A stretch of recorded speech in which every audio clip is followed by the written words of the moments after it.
All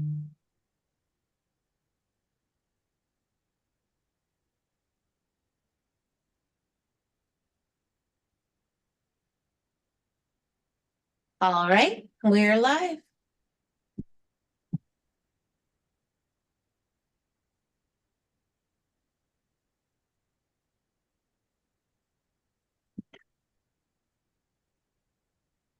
I now call to order the July 1st EdTech meeting at 5:03 p.m. Will the clerk please take roll call? Commission Member Warner, Present. Commission Member Lean, Commission Member Congleton, Commission Member Peck, here. Commission Member Moorhead, I'm here. and Commission Member Allen. Present. All right, looks like Commission Member Lean and Commission Member Congleton are absent. And Commission Member Case needs to be excused. We do have a quorum. Okay, did anyone submit a public comment in advance? I did not receive any public comments. Okay, if anyone in actual or virtual attendance would like to speak, please raise your hand now or use *9.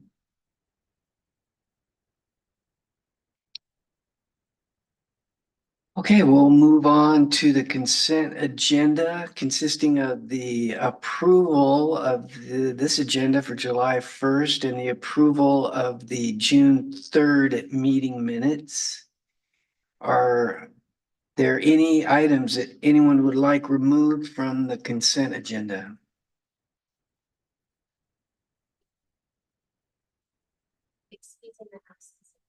Oh, and the approval of excusing Doug Case. Do we have a motion to approve the consent agenda?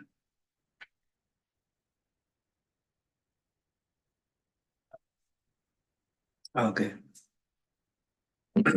I motion to approve. Do I have a second? Arlene, second. Thank you. All those in favor say aye. Aye. Any opposed? Okay, the ayes have it. The motion is passed. Let's see.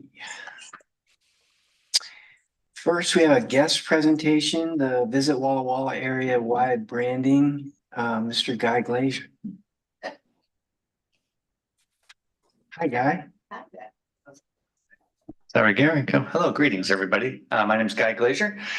I see some familiar folks on the screen, some unfamiliar faces, but let me introduce myself and I'll be as brief as possible. I know there's a lot of other work to be done, and this may be an unconventional use of this time, but hopefully I can create some groundwork of what we're trying to accomplish and gather some quick information. What normally we'd be doing right now with me or Kara in this role would be more of a collaborative workshop, but I thought I'd take the opportunity to briefly explain what we're doing, one of the things that we're doing in the Valley, and then I'm going to ask you for some real simple submissions, whether it's via Post-it note. I've got my daughter here to give out some Post-it notes here to you all.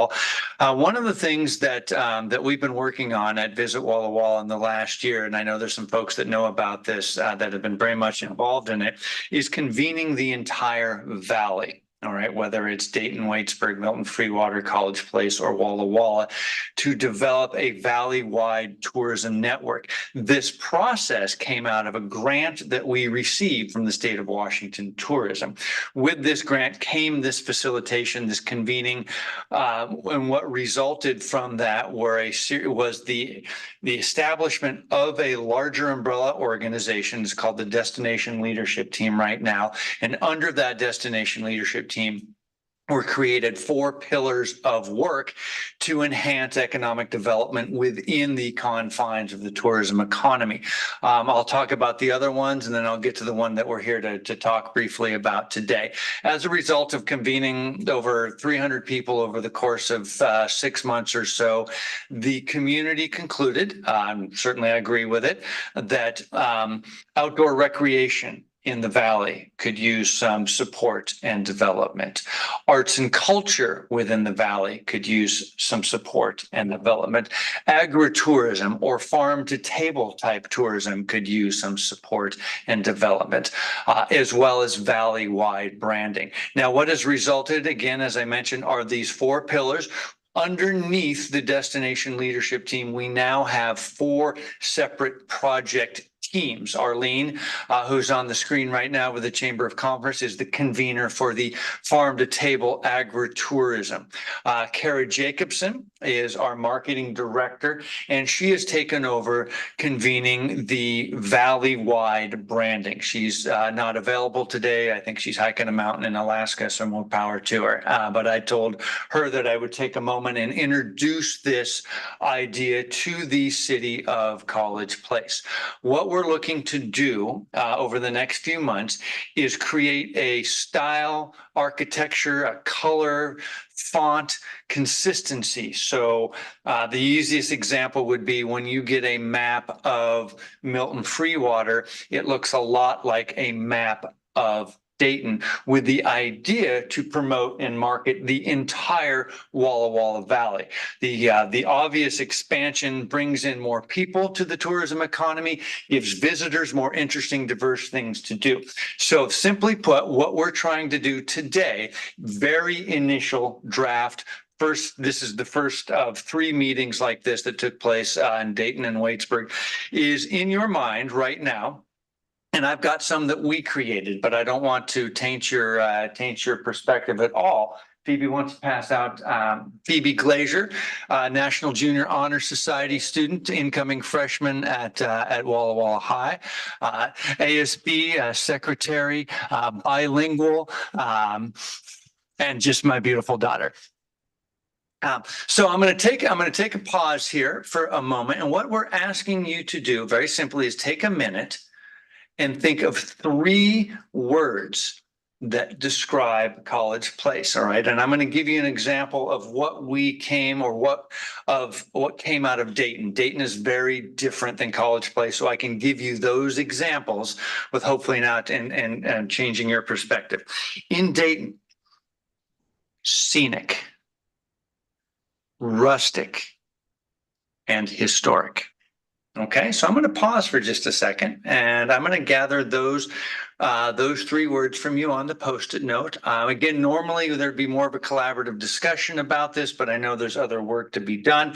Those of you that are on virtual, perhaps you could take a moment and just type those 3 words into the chat. All right, keeping in mind we're looking to define in different ways. How do we talk about ourselves, right?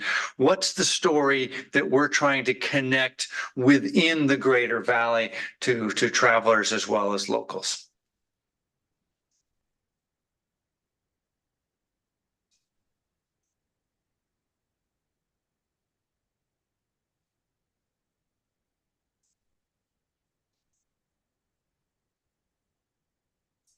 I feel like we should have some game show music here or something, right? Da na na na da na na da na na na.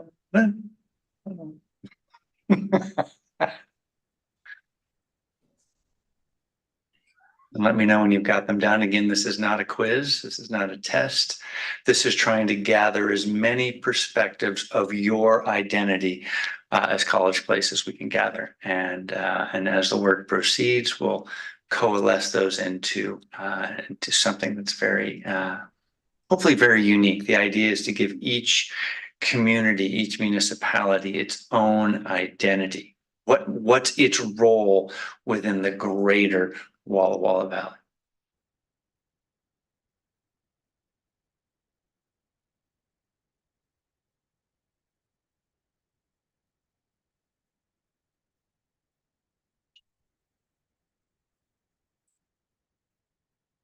chat. Okay, so no chat. Okay. All right, awesome. So I was just informed that there is no chat on this. All right, so if you're on your computer right now, I think I have one of the easiest emails in the world. My name is Guy, Guy. And if you want to jump on right now and send me a quick email, guy@wallawalla.org. That is my email, guy@wallawalla.org. So that's for Kelly and Tracy and Arlene, who are up in the virtual cloud there. You got them done, more or less? Great. Okay. So let me tell you what we came up with. And again, this is more of a conversation started, but the ones that we came to that makes College Place distinct or unique is one, academic. Okay. With the university in the center of town, it really creates that strong sense of purpose that the town has. Two, family friendly with a really strong residential population here. I think that's something we'd all agree on that is part of your identity. And three, tranquil or rejuvenating. There's a sense of peace and quiet here. So those are the ones that we came to, but certainly wanted to gather those insights from you as well. Any questions about anything? I know I'm seconds away from being out of time here, but I'd love to take a moment and answer any questions about or what we're doing. I just want to say I went to several of the meetings and I think it's a great idea. I think it's great what you're doing and the focus on the four pillars is a great way to go. Thank you. Yeah, So, I think there's a lot there to continue to work on. Yeah. Yeah, I agree. Thank you, Guy. What exactly are the next steps then based on? So ultimately, as we settle on some branding identity, and this is where I'm not the marketing expert, but to take those key words and transform them into a branding message that all lives under the Walla Walla Valley. So a good example might be, Dayton is the rugged outdoor cousin, so to speak, and Milton Freewater is the cowboy cousin, so to speak. So that's kind of it, to create a broader identity that all fills out the Walla Walla Valley. Yeah. Sounds great. Yeah. Awesome. Well, I think I've taken up enough of your time. Phoebe's going to come around and grab those three words from you. Again, guy@wallawalla.org. Please don't hesitate to reach out with any questions. As I said, this is really the first step and not too long of a process, but we're grateful for all your feedback. And I'm off to a volleyball meeting. So thanks so much, everybody. Hope to see you around. Thanks. Bye-bye.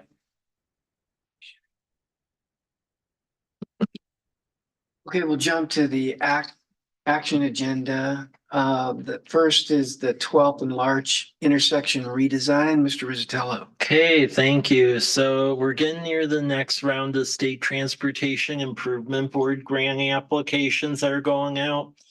One application that you've approved already is the roundabout concept over behind the Home Depot so we can get the hotel going. The second one, and Sherry, if you could click on the roundabout file, that would be the third one.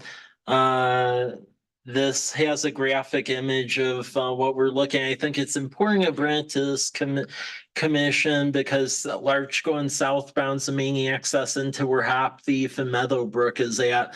So a study about 8 years ago that the Community Economic Revitalization Board of the state paid for said that this intersection in particular would hit the traffic warrants by roughly 2023, that the four-way stop wasn't going to cut it anymore. And we've seen that occur because there have been several accidents over there. And about 2 years ago, there was actually a pedestrian fatality right on the western perimeter of the project. So what we're looking at doing is putting in a roundabout, as you can see, right at the intersection, right in front of the Village Adventist Church.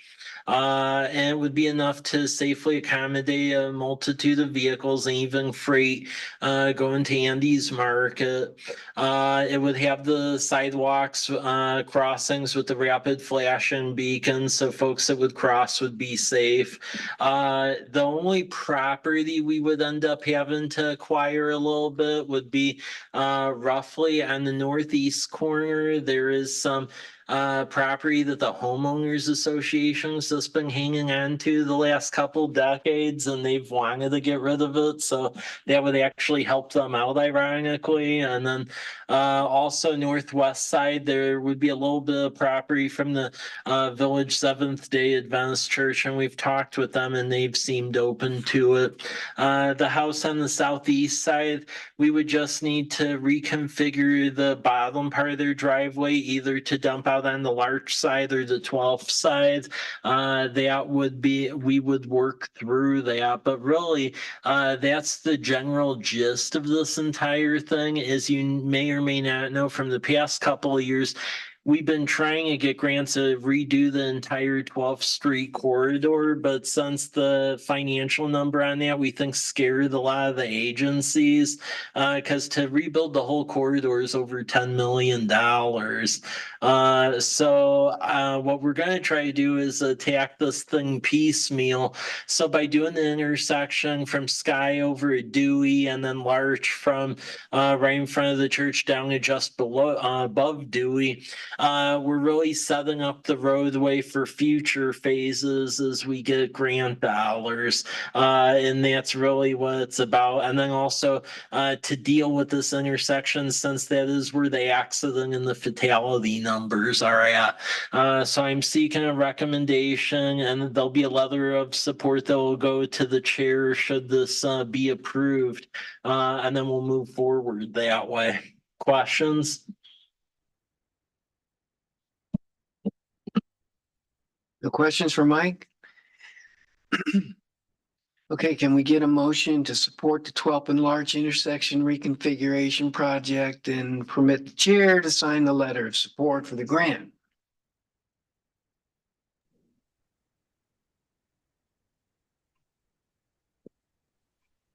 So moved.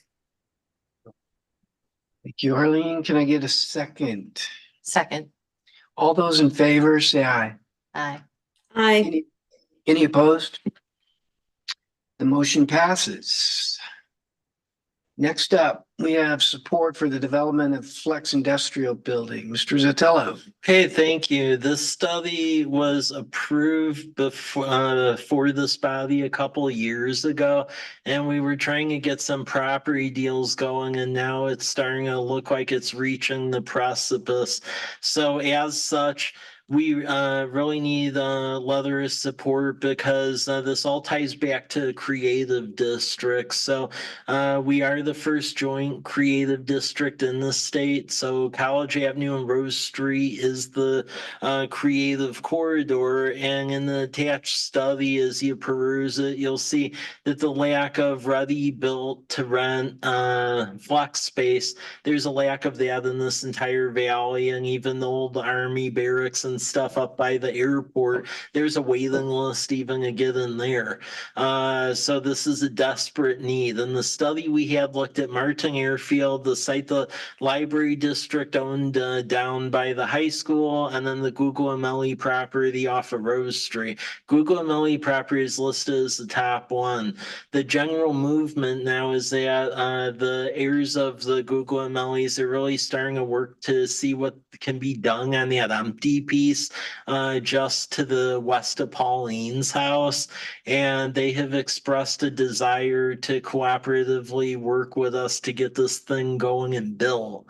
So now that the creative district has been adopted and there is going to be that capital money, really trying to position this so we could take advantage of the capital money and make this thing a reality. Questions?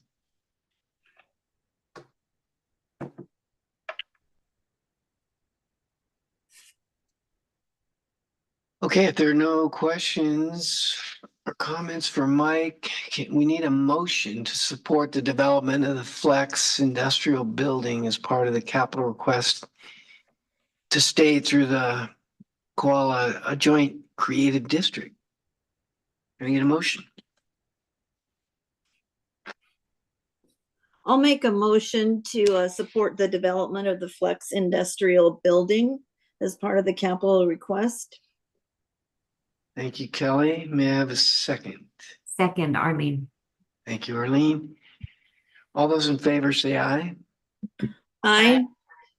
Any opposed?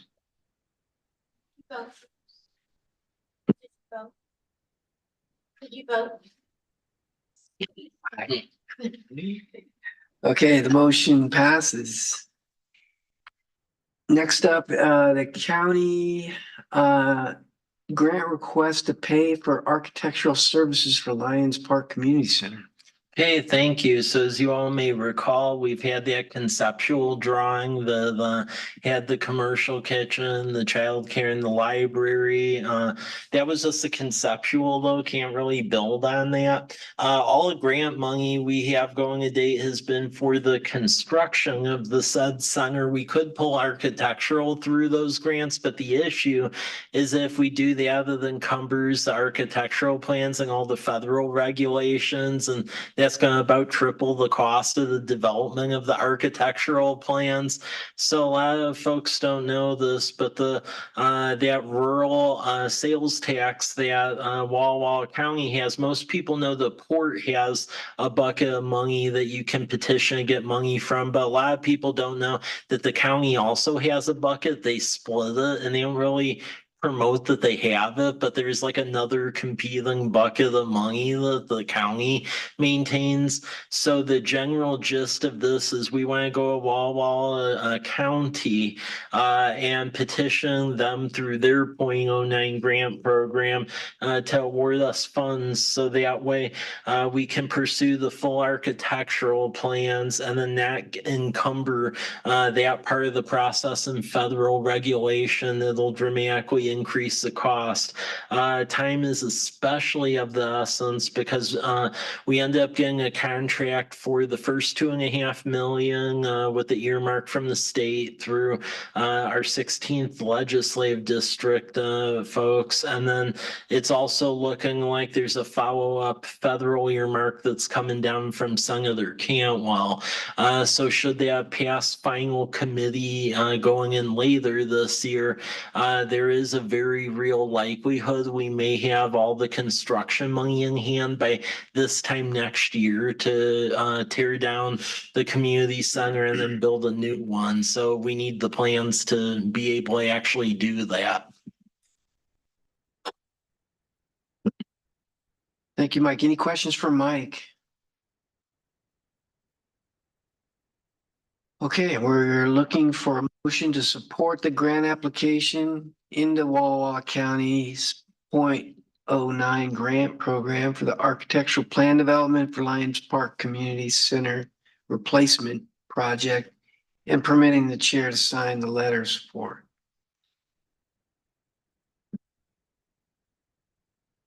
Get a motion? I motion that we approve. I second. Motion. Okay, thank you. So I think that was a motion from Commissioner Peck and a second by Arlene. Tracy. Oh, thank you, Tracy. Sorry. All those in favor say aye. Aye. Aye. Any opposed? Motion passes.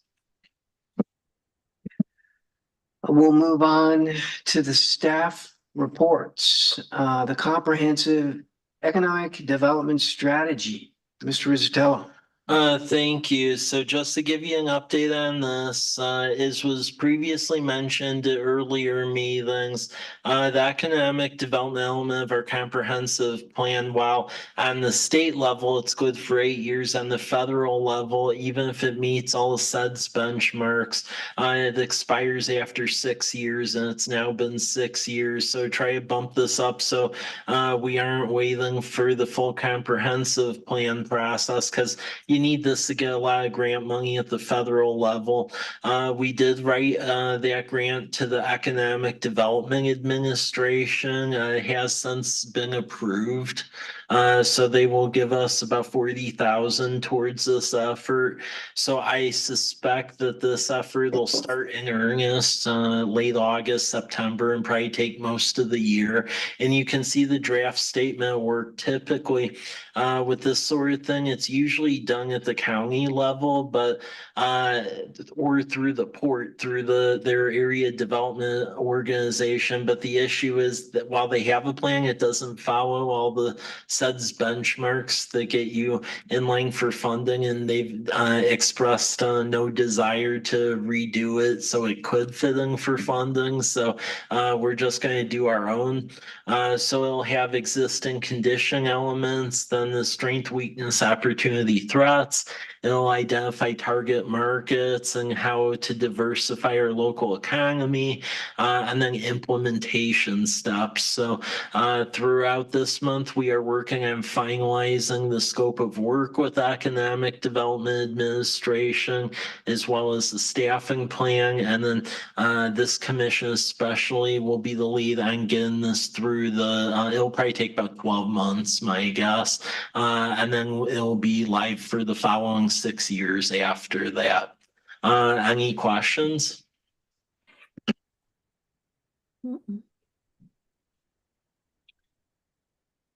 Thank you, Mike. On to drinking water reservoir number 4.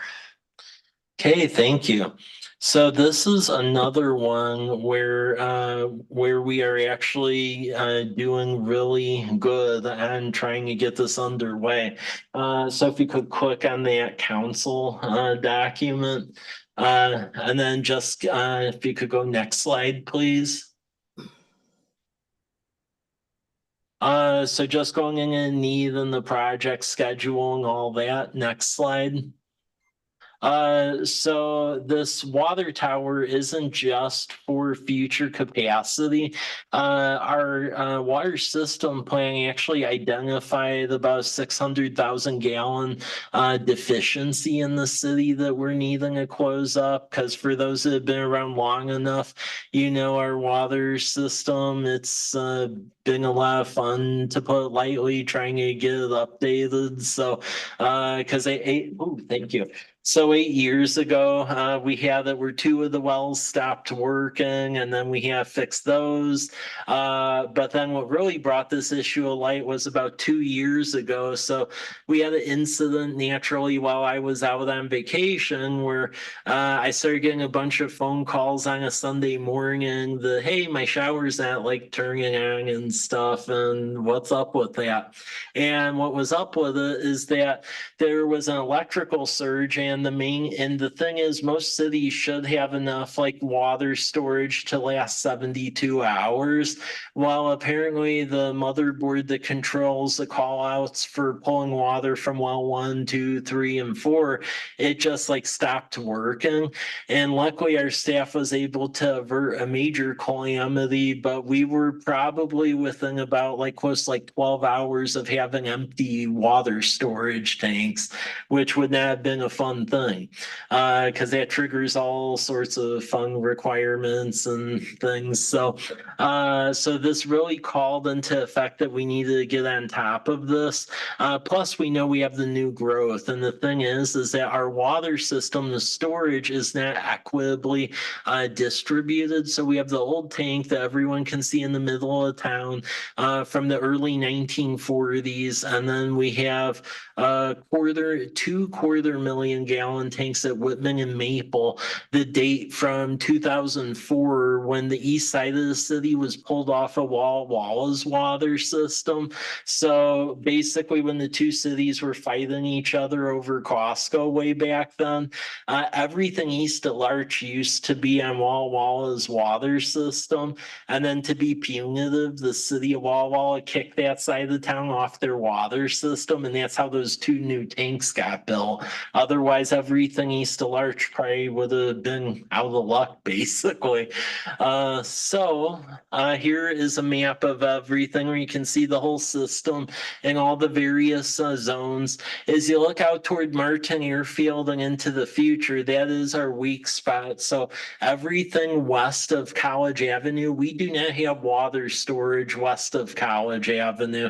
So essentially, it pulls either from the steel tanks or the tanks at Whitman and Maple, and that's life. So we really need the additional storage going westbound off of College. So naturally, when you're siting these sort of the tanks, you want to keep disruption minimal when you're going to locate them, and locate them where there is no such water storage. And then also if the city owns property, it just happens right on the backside of the wastewater treatment plant. We have a substantial amount of fields where alfalfa and other water soluble crops are grown. And then we also have a bluff. So we can put the tank on that and it'll minimize the amount of times we're having to run motors to discharge water, because we can use essentially gravity to flow it on both sides. And a lot of questions we get on the water tank is like, oh, well, why does it have to go there? Or why does it have to be like a certain height? And the reason is, in order for the system to maintain the same pressure, you actually have to make sure each of the water towers is at the exact same water level. Otherwise, the whole thing will malfunction. So there's a lot of science to that. So the general thing is putting it out the treatment plant land. You can see we have substantial land holdings out there. And the idea is, as you can see right here, we're going to have a buffer on the edge of the property, and then you have that bluff right over where the police department shooting range is. So by putting the water tower up there, you get about an additional 50 feet of overhead on that. So that's a water tower where you're having to build it like with less height than you would if it was way down on the bottom. So you're saving a lot of costs there. And if you, as far as what this thing will look like, if you go to see like water towers out in Pasco, like over by Road 68, over by Walmart, or Richland, like if you're on the highway heading out towards Horn Rapids, it would look a lot like that, what it'll look like. So as you can see, this is where we would put the water tower at, right above where the shooting range facility is. And the other thing, and Pasco is a good example of why you want to do it right and not shortchange yourself. So that's exactly why Pasco has 2 water tanks on Road 68. They were trying to say, oh, well, we just need the one. And then the developer came by and was like, oh, we need more. And then they had to go build a brand new tank again. And each one of those things costs like almost like $20 million. So that's a major kerfuffle if you do that. So the idea is, even though we need 600,000 gallons, we're going to upgrade that to 1 million so we don't have to revisit this. And then we're drilling another well already out on Teal Road, and we're going to run a water line as we do the Majonier project, so that way everything is nice and looped and ready to go. And knock on wood, we'll never have to deal with a lot of the water drama again that we've dealt with. So we're at 90% design. We're working the SEPA. So that's where we notify adjacent landowners and stuff. That has since gone out. And the idea is to construct this thing in 2025. And really, in the scheme of things, this is going to have very marginal impact on a ratepayer because of the amount of funds going into this. So State Department of Health, they've given over 10 million in financing for it. So we're waiting for a contract on that through our federal lobbyists. We actually just got out of Congress with it, but we made it in the Army Corps authorization. So there's about $5 million grant in there. And then there's dual and earmarks from Senator Cantwell and Representative McMorris Rogers. So honestly, with this, you're going to end up with a $21 million water tower. And I think probably the most out of pocket will be on it will be between 3 and 4 million.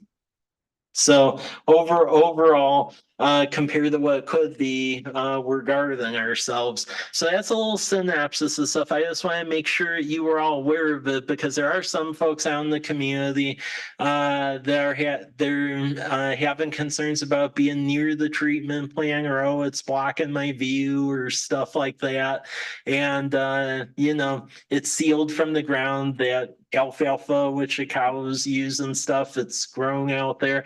And as far as the view, I don't know what to say. I mean, you put it somewhere. So, that not to sound insensitive, but that's the breaks at a certain point. Questions? What is slide 6 trying to say? What are spray fields? Oh, the spray field. So, whoops.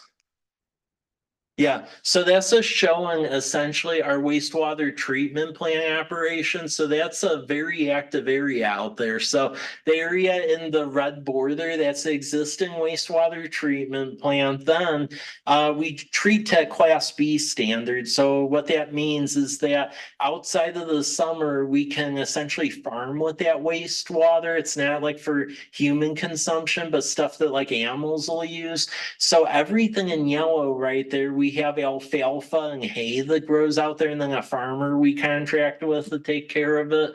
And then with our new wastewater permit, sadly, the State Department of Ecology, they have various divisions that fight each other about really weird stuff that seems like neither side understands. But where they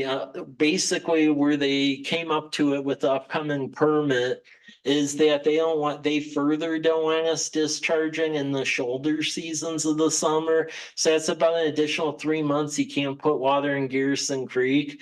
So what you end up having to do at that time is farm more with it. So luckily that property you see that's like in the purple, it's outlined in purple. That was actually, believe it or not, that was a state DNR property they've just randomly had for like about 80 years. And they're currently trying to get rid of property. It's like isolated from other properties they own.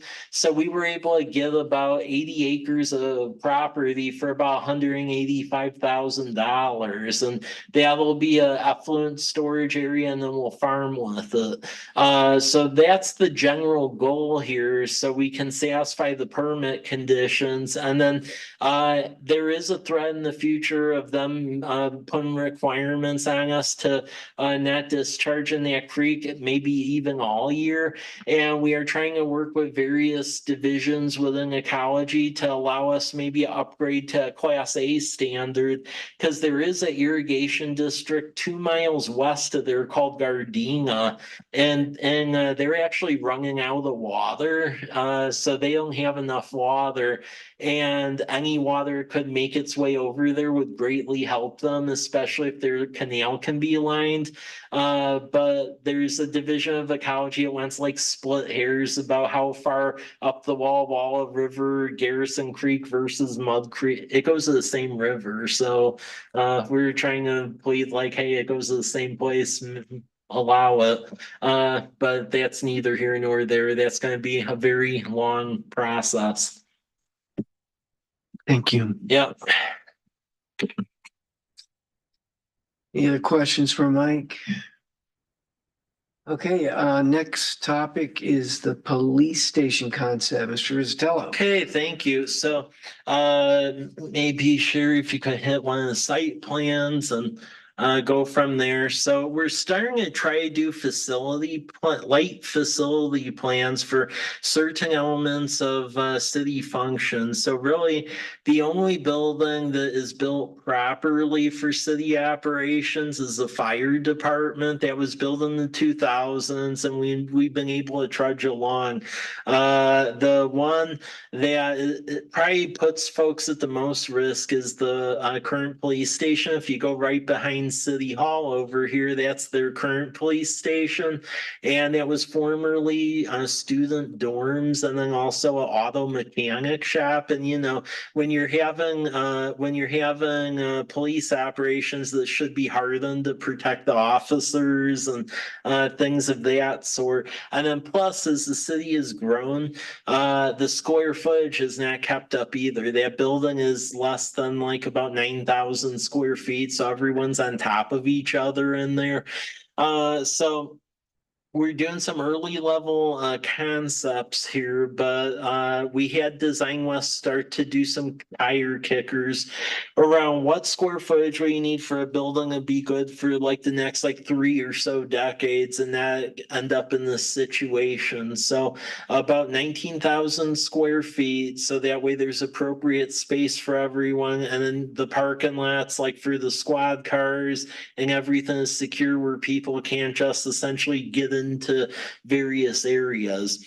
The estimated building cost, when you take into account permitting, inflation, soft costs, hard costs, numbers are being around, and this is even with contingency, 14 million. The estimate for the building as it stands would be a little bit north of 11 million, and we have earmarks in place to try to get the number down. But whatever number we can cover with earmarks, we would likely be preparing for like a voter approved bond to try to keep the cost down. One of the things that we've been also doing studies, where do you put this thing? And the property that's percolated up to the top, because it's basically sitting fallow at the moment. So since we're helping the library with moving over Lions Park, there's discussion about being reciprocal with such things. They have sat on about roughly a couple acres right adjacent to high school, and it's just been vacant for the past like decade, pretty much. Who's they? The rural library Oh. district. So, in fact, they bought that property before the city even annexed into the rural library. That it's a weird story and it predates me, but they've owned that since about 2012 approximately, and the city didn't annex into the rural library district until 2019. So they actually had property outside of an area they were like legally operating in, which is a bit weird. If you look at where the police call volumes are at, a lot of call volumes are out around the high school and the Walmart area. And as the area develops across the street, we expect that trend line to more so continue. So that does seem to be an opportune area, with it being on the main drag going into town and then right by the school and right by the Walmart. So this is some cursory level information. Just get out in front of you, and if you have questions or just look stuff over, let myself know, police chief know. But this is one of two facilities we're going to really be looking at trying to replace. This is the only one I believe we're going to have to go out to a local bond for. The public works yard's another one, by with utilities, you can find a lot more grants with like water, wastewater, and storm. That's another one though, because right now we have operations people working out of chicken coops. Literally. So, and that generation didn't mind it, but I will say as folks retire, the new generation super minds it. So it's really both facilities are becoming a major issue. Because actually the current police station, we've been dealing with it, but because it wasn't built as a police station, it was built as a mechanic shop and apartments. We've been trying to deal with it, but it's had like a mouse infestation we've been even working through.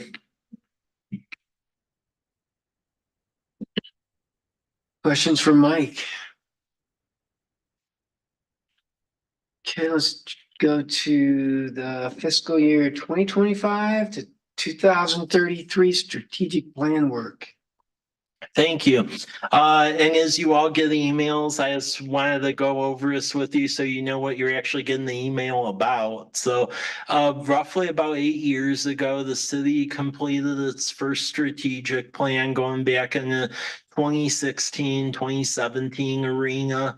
And we've been working through that. However, the folks that were behind it at the time, it was right when I started, but since that time, new mayor, 3 new council members, a ton of new commission members. So things change over time. So we've engaged with a consultant out of Tri-Cities that works on these local government strategic plans. And you can see attached to the various documents an estimate as far as the timeline goes and what we're thinking. So looking at doing update to the goals, objectives, mission is pretty solid, but double check that with the community. The vision statement's like a giant rung-on sentence, so trying to make that more condensed where it actually reflects what it should be. There'll be surveys that gets sent out through our social media channels and newsletters, but then what the consultant is also doing is about 50 random sample interviews with community members. So we gave them emails for folks on our various advisory commissions and just folks in general. So if you get an email from Mr. Zach Rathkai asking for like an appointment to talk over the phone for a little bit or through Zoom, that's what it's about. And the general timeline is we want to get this thing done in time so we can program the new budget for fiscal year 2025 around it. So we'll be aiming for like a November completion of this new strategic plan. And then it'll go for the next 8 years. So that's the general gist of what's going on. Questions?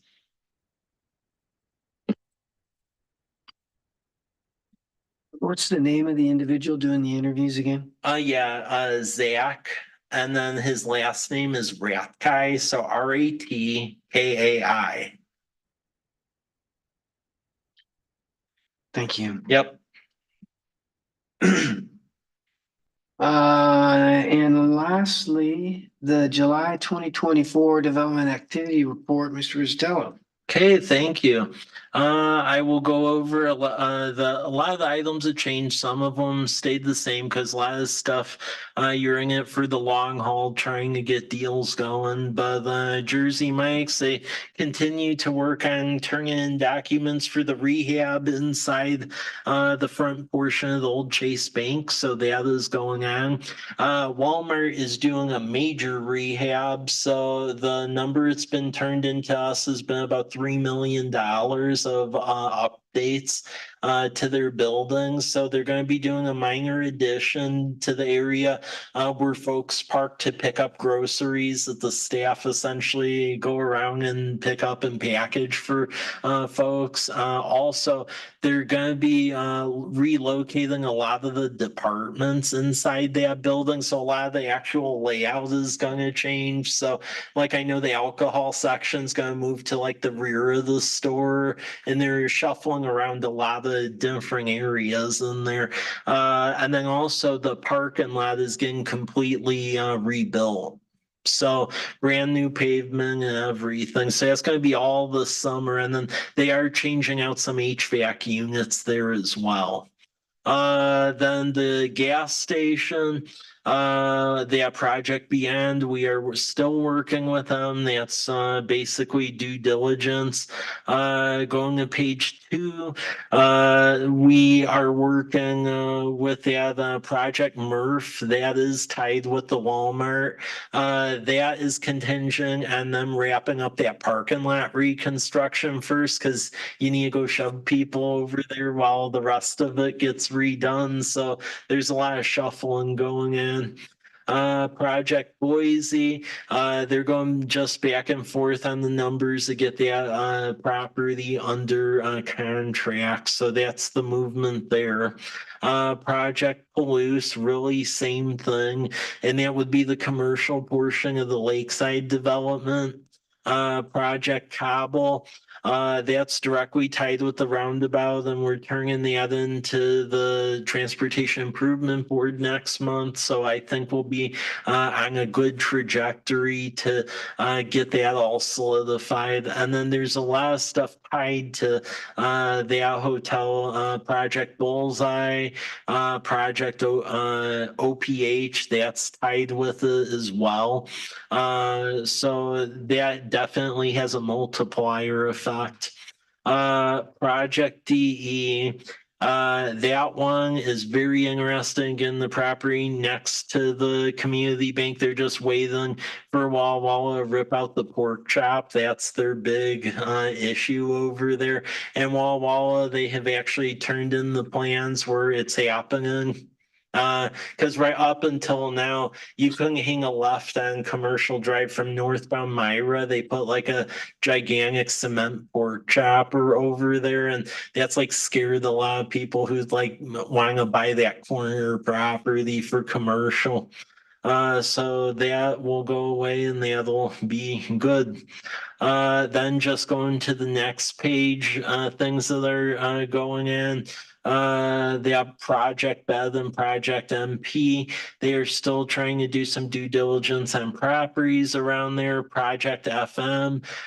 They seem to be really putting additional pressure on that property Charlie Conan has. So they'll be contingent on getting that roundabout done over on 125. And very proud to say the state like shortlisted that. So it looks like that did get bumped up on their priority list.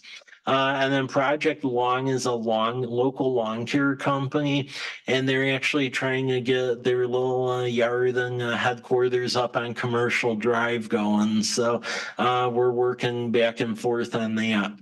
On the residential side, Homestead.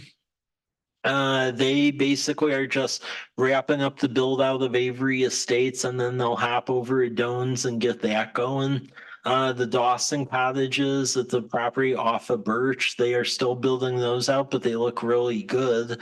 Northwest Residential, there's a little bit of a twist on this project. So essentially, they were going to build a variety of homes on this property. It's fairly landlocked. It has an easement across another property off Southwest 6th, and they did full-on architecture plans, engineering, whole 9 yards. That Northwest Residential, instead of building that, I guess there was a portfolio of 8 rental homes that hit the market in College Place that needed just minor remodels. So they moved all their money to just buy up the 8 homes. So they're doing that. And then this property is now for sale. There is some movement by some housing nonprofits to essentially buy up this property because it comes with fully approved and built architecture plans. So that's why I was a little surprised this company that has that property abandoned it because it was like ready to go. So that I mean, I get rentals are already there, but I mean, they went through all the hoops, so that's weird to me. Villages of Fort Walla, they're just getting additional financing to make sure the whole thing can become a reality. They are under the gun though, because by the end of the summer they need to be going because right now they're vested under the old building codes, and we've sent them about 10 different emails and calls warning them that per the state guidelines and such, if they don't start like construction by end of the summer, state's going to force our hand where they're going to be under the new building codes, which is going to add quite a bit of cost. So, because there's a lot of electrical stuff tied to that. So, Is that the main impact, is electrical? huh? Is electrical the main source of the impact of the new codes? In the new codes, a lot of that is the electrical because especially the way you deal with heat now, the state is trying to move everything from gas to electric, even though the grid isn't really designed for that, which is the strange part. So it's like the cart before the horse, but they seem not to care anyway. So there's just a lot of costs right now because if you do that and the grid's not up to par, you're having to upgrade the grid too. So that's, I would say, of the building code, that is as far as what the actual owner and end user would notice on a construction project, that's probably about like 75% of like the moment that. Thank you. Yeah. Other things, the Sermon development and Spitzenberg, those are going really well. The buildings keep getting built, so we're very happy about that. Lakeside, the College Holdings development, they are getting very close to getting their traffic report and some other side reports done, and then those will get turned in to the hearing examiner, and then the whole planned development process where there's hearings, findings of fact and all of that, that'll likely transpond the remainder of the year because once they want to get full approval for all of that property so they can just knock it out all in the phases and not have to keep going to us. Villages of Garrison Creek, phase 13, if you go out there, they have been putting in a lot of utilities out there. It's this weird LLC out of Washington, Montana called Many Waters LLC. I can't really look up who the name is actually behind it. So the only way we've been able to coordinate is that they have paid the land development division a JUB engineer, Paul Inwards. He's like the owner rep, but we don't really have like an actual owner, which is, yeah, in my time here, this is the first time that we've dealt with such like a clandestine thing. But legally, there's nothing we can do because that's perfectly within the rights of the state of Washington. As long as you have an owner's rep, you're ready to go. But I know neighbors near there are not quite pleased with that. Vesper. That is the certificate of occupancy has been issued. That's right across the street here. All of the 2-bedroom apartments are fully leased already. There's I think like 4 1-bedroom ones that are still available. But yeah, I mean, most of that was sold out and wasn't even open yet. So that shows you the demand around here. Deer Meadows, Southwest 12th. They're getting close to grading. We've issued the permit. They just need to get equipment out there. So pretty much that is on them. Martin Airfield. We're working with them on that area study, and also they keep buying up property. So the Hinshaw Ranch out there, Corliss bought it. So it continues. And the last one, Salerno Estates. That's across from Deer Meadows, and those properties. So they're about like 1/2 acre, 1 acre properties. Those are slowly getting developed as well. So a lot of stuff is going on across the board, a lot of stuff on residential, and we're getting closer to getting some of the more substantial developments underway. So questions?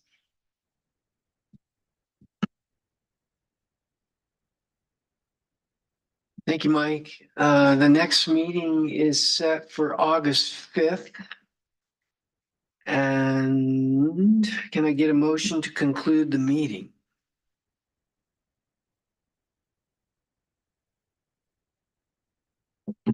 I motion to conclude the meeting. Thank you, Commissioner Peck. Can we have a second?